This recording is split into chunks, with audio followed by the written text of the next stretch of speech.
মৌলভীবাজারের কুলাউড়া উপজেলার কাটারকোনা এলাকায় নদীর পাড় থেকে রিপন নামের এক নিখোঁজ যুবকের লাশ উদ্ধার করা হয়েছে। মঙ্গলবার রাতে তার লাশ উদ্ধার করা হয়। প্রাথমিকভাবে এটি একটি পরিকল্পিত হত্যাকাণ্ড বলে ধারণা করা হচ্ছে।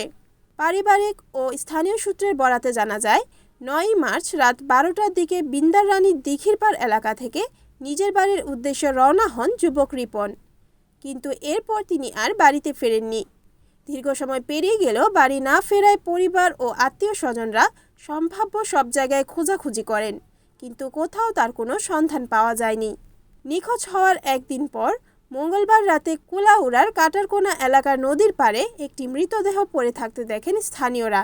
খবর পেয়ে পুলিশ ঘটনাস্থলে পৌঁছে লাশটি উদ্ধার করে এবং সেটি নিখোঁজ যুবক রিপনের বলে শনাক্ত করা হয়। প্রাথমিক আলামত দেখে ধারণা করা হচ্ছে, রিপনকে হত্যা করে রাতের আধারে লাশ নদীর পাড়ে ফেলে রেখে গেছে দুর্বৃত্তরা। এ বিষয়ে স্থানীয় প্রশাসনের পক্ষ থেকে জানানো হয়, মৃতদেহটি উদ্ধার করে ময়নাতদন্তের জন্য হাসপাতালের মর্গে পাঠানোর প্রস্তুতি চলছে। ময়নাতদন্তের প্রতিবেদন পেলেই মৃত্যুর প্রকৃত কারণ নিশ্চিত হওয়া যাবে। তবে এই রহস্যজনক মৃত্যুর পেছনের কারণ উদ্ঘাটন এবং জড়িতদের আইনের আওতায় আনতে কাজ শুরু করেছে পুলিশ।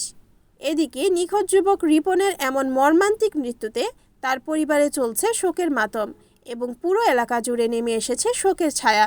স্থানীয়রা এই ঘটনার সুষ্ঠু তদন্ত ও দোষীদের দৃষ্টান্তমূলক শাস্তির দাবি জানিয়েছেন।